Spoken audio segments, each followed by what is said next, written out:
スンナ派内でも解釈の違う4つのイスラム法学派。イントロダクション。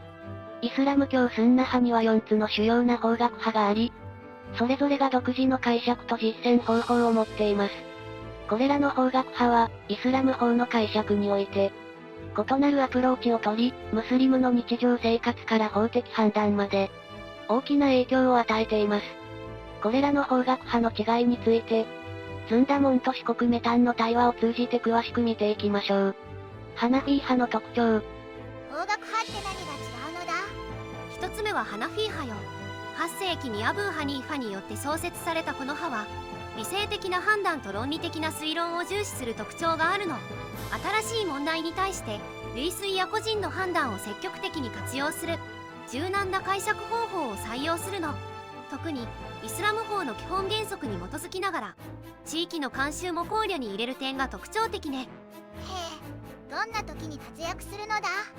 特に今の社会での新しい課題、例えば金融取引やテクノロジーに関連する問題に対する解決方法を見出す時にその柔軟な解釈が役立っているの。今トルコやパキスタン、中央アジアの多くのムスリム国家でこの法学派が主流になっているのよ。マーリク派の特徴。2つ目の派閥はどんなのなのだ？ 2つ目はマーリク派ね。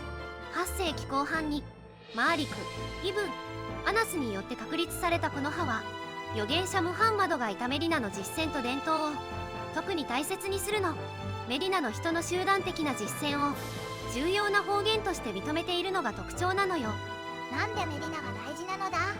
メディナは預言者ムハンマドが最初のイスラム国家を築いた場所で、イスラム法が実際に適用された最初の都市だからなの。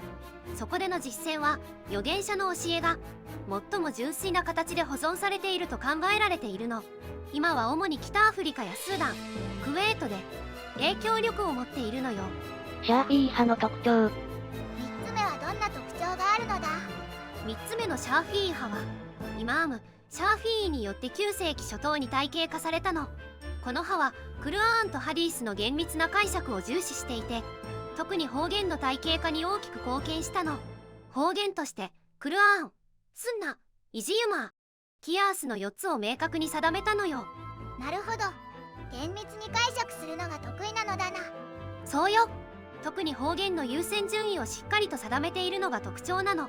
今では東南アジアのインドネシアやマレーシア、それに中東のイエメンで広く支持されているのよ。ハンバル派の特徴。最後の4つ目はどんな派なのだ？最後のハンバル派はアフマド、イブン、ハンバルによって9世紀に創設された法学派で厳格な解釈で知られているの。クルアーンとハディースの文字通りの解釈を重視して人間の理性的判断はなるべく避けようとするの。特に預言者の教えを純粋な形で保持することを大事にしていて、後世の解釈や革新を警戒する傾向があるのよ。一番保守的な感じなのだな。その通りよ。伝統的な解釈を重視する立場をとっているの。今ではサウジアラビアを中心にカタールや UAE のアラビア半島で主流になっているのよ。まとめ。このように、スンナ派の4つの法学派は、それぞれが異なる解釈方法と重点を持っています。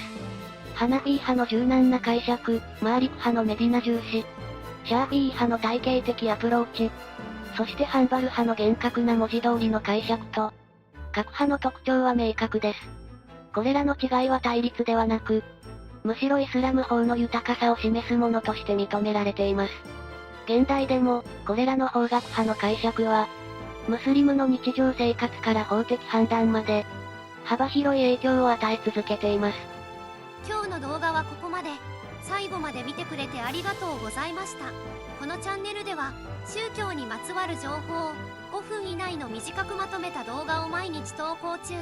世界の宗教に興味があるなら、チャンネル登録や他の動画も見てみてね。